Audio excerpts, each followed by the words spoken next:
Most people start their days with a clear plan of what needs to be done. Taking the kids to school, going to work, grocery shopping, socializing with friends. But for some, a routine day can quickly turn into one they'll never forget when a friend, relative, or other loved one vanishes without a trace. For many people, a day rarely goes by without seeing a missing person's face plastered on TV or the internet. Videos of journalists interviewing mourning friends and family members, huge search parties combing high and low for any clues as to the missing person's whereabouts. The reason for this is astounding. Nearly 700,000 Americans were reported missing in 2012, according to the National Crime Information Center.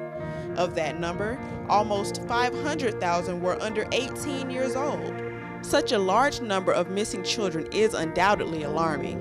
However, viewing this coverage a bit deeper raises this question: are the missing children shown on national news an accurate representation of the nation's missing children statistics? Think about it. The innocent, smiling faces that have mysteriously vanished who need your help in finding them. What do most of them have in common? They're white. Kaylee Anthony, Eaton Patz, Baby Lisa Irwin, Lyric Cook and Elizabeth Collins, Natalie Holloway, Elizabeth Smart. These children were once the focus of extremely well-known and endlessly talked about missing children's cases. Their faces and names have become instantly recognizable. But what about Tianda and Diamond Bradley, Yasmin Acree, Jesse Shockley, Emiliano Terry, Rillia Wilson, Felicia Barnes, and Amir Jennings? Many of these names have little to no public familiarity. This becomes even more of an issue when you learn that 40% of America's missing children, nearly 200,000 kids, are African American. Part of the reason lies where most of these cases begin, with local law enforcement, and the absence of urgency and proper protocols taken in many missing Black children's cases. Anthony Fulton, an industrial engineering student at Florida A&M University, experienced this firsthand when his first cousin, 12-year-old Jarvis Turner, vanished. He was born in Wadley, Georgia. I don't know if you know that side. It's around Augusta, Georgia. But yeah, he was a pretty cool kid. In August 2000, Jarvis, an only child, was walking home from his grandmother's house in Wadley, Georgia, a small town stretching nearly 5 square miles with a little over 2,000 residents. The majority of the town is African American, but in the neighborhood where young Jarvis lived, Black people were the minority. Wadley is just a little town, so he was a sheriff of that town. Was it a predominantly white county? Yes. Like what would you say would be the percentage of African American and white? I would say 60% white, 40% black. During his fateful walk home, Jarvis disappeared. When his family dialed 911, responding officers did close to nothing in recovery efforts.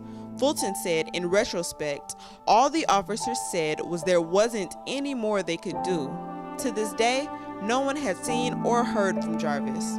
Fulton believes his family should have gotten more support from the town's police department.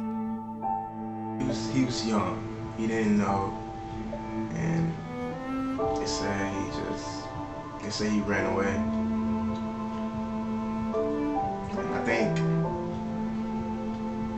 I think they said that because they didn't really want to look for him. In most missing children's cases, one of the first steps towards a child's recovery is issuing an Amber Alert. According to amberalert.gov, to be issued an alert, the child must be under 18 years old and law enforcement must be sure the child was abducted. The child must also be at risk of serious bodily injury or death, and there must be sufficient descriptive information of the child and suspect, as well as the suspect's vehicle. Amber Alert systems were not yet implemented in much of the U.S. when Jarvis disappeared, but double standards in who gets issued an Amber Alerts have grown rampant. In a Newburgh, New York case, a 5-year-old girl described as possibly Hispanic by law enforcement was issued an Amber Alert after schoolmates told police 2 men threw her in a trash bag and into the back of a van. None of the children knew the girl's name. There was very little descriptive information, and not a single parent reported a child missing that day. Despite this, the girl was issued an Amber Alert, which was later called off due to lack of evidence. However, in the case of 16-year-old Texas girl Alicia Moore, no Amber Alert was issued when she went missing after exiting her school bus. Her family reported her missing, but police didn't find an alert necessary because there was no evidence proving she was abducted. Moore's body was found 3 days later in a trunk about 40 miles from her home. In both these cases, the required evidence for an Amber Alert was lacking. So why was an Amber Alert, something that's been proven crucial to a child's recovery, issued for only one of the 2 girls? No law enforcement agency will admit to doing so, but racial profiling of missing African American children is indeed prevalent. This can be seen in the way missing children are labeled. It's been noted that when an African American child is reported missing, police quickly deem them runaways. When this happens, the urgency of the case is dissolved into one that receives little attention from law enforcement. The runaway label means no Amber Alert, no immediate police search, and no media coverage. Fulton doesn't believe Jarvis would have run away. No, no, definitely not. Ultimately, many of these children are never found. The actions of law enforcement starts a trickle-down effect with the media. If a case isn't a priority for police, it won't be with the media. If you don't get any attention, it's going to be forgotten about eventually. And it's going to be just put off in the back like as like a cold case. National media outlets such as CNN are responsible for generating news and information to the general public daily. Each of these outlets are in a race to obtain the latest and breaking news coverage. Although African Americans make up a significant chunk of the nation's missing children's population, it's rare to see one of these children being discussed at length on mainstream TV news. According to an Academia.com article on missing black children in the media, these kids are underrepresented in national headlines compared to white children. There isn't a concrete reason for this, but contributing factors include racial bias and a lack of diversity in the field of journalism. In the early days of journalism, almost every news anchor and reporter was a white male. A while after, more women became integrated in the field and other ethnicities followed. Today, there is a lot more diversity in journalism than ever before. But many news agencies' decision makers, such as higher executives and media owners, represent the industry's majority Caucasian presence. Child victimization cases have proven to be ratings gold in the media, but these organizations seem to choose stories with subjects who the majority audience identify with best. Take the case of Elizabeth Smart. When Smart was abducted in Salt Lake City in June 2002, she was quickly named America's missing child due to the case's vast amount of coverage. A month earlier, 7-year-old Alexis Patterson disappeared from her school's playground. At the time, coverage of Patterson's case hadn't left her home state of Wisconsin. The constant updates of Smart's case quickly faded Patterson's chances of being recovered. Smart was found alive months later. Patterson, on the other hand, hasn't been seen or heard from since. In Jarvis's case, he was never afforded media attention, not even from local news agencies.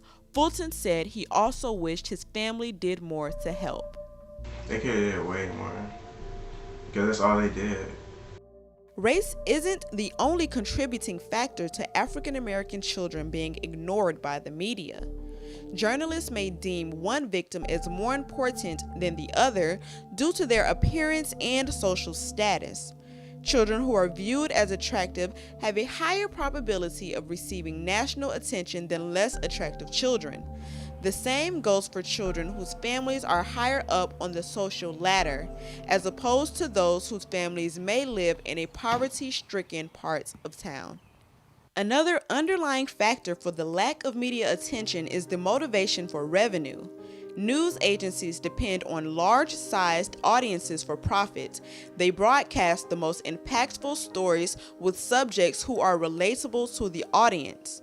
When viewers and listeners have something to identify with, there's a good chance they will revisit the organization's channel, station, or website. In any case, all missing children should be treated with equal urgency. African American children are no less important than their white counterparts. Media outlets may see a need to satisfy the attention of their predominantly white audiences, but they shouldn't ignore the nation's minorities.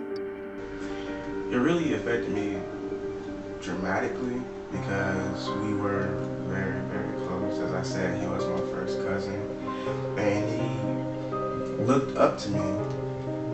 And most of the time when I ever go visit my family, I always go visit him. And we were just always around each other. Like, he was always like just right next to me, just like my little brother. That's how I saw him, as like my little brother. So when he did go missing, it's like I lost like my brother.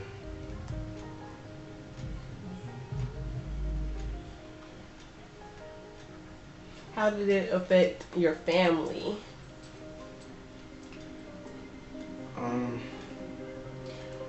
Family-wise, it really affected my mom because she was there to raise him and to see him be born. And that's my mom's sister's son, so they're obviously very close. Much of the blame can be placed on insufficient law enforcement protocol and journalists who report only with the nation's majority in mind. Whether it's done purposefully or not, the issue of racial profiling in missing children's cases will not go away on its own. African American children make up a large part of the nation's missing children, and several organizations and agencies have sprouted with a mission to recover the country's African American missing population. Find Our Missing is a TV series aimed at telling the stories of missing African Americans. Each hour-long episode features 2 cases, and the person's age isn't a factor. The show provides viewers with every known fact of the case, including police evidence. They use as many details as possible with the hope that any witnesses will come forward with tips. The show also gives viewers contact information for the police handling each case. Hosted by actress S. Epatha Merkerson, Find Our Missing has helped shift the focus to missing African Americans. An organization with a similar mission is the Black and Missing Foundation. This nonprofit works to bring awareness to missing African Americans as well as provides helpful resources to the missing people's families. The Black and Missing Foundation also seeks to educate the minority community on the importance of personal safety. Since its founding in 2008, the foundation has solved over 100 of its featured cases. The issue of the lack of media attention for missing African American children won't vanish overnight. Find Our Missing and the Black and Missing Foundation has attracted more attention to missing African Americans, but it's the duty of the African American community to fight the injustice of its missing children. Because if African Americans won't protect their own, no one else will.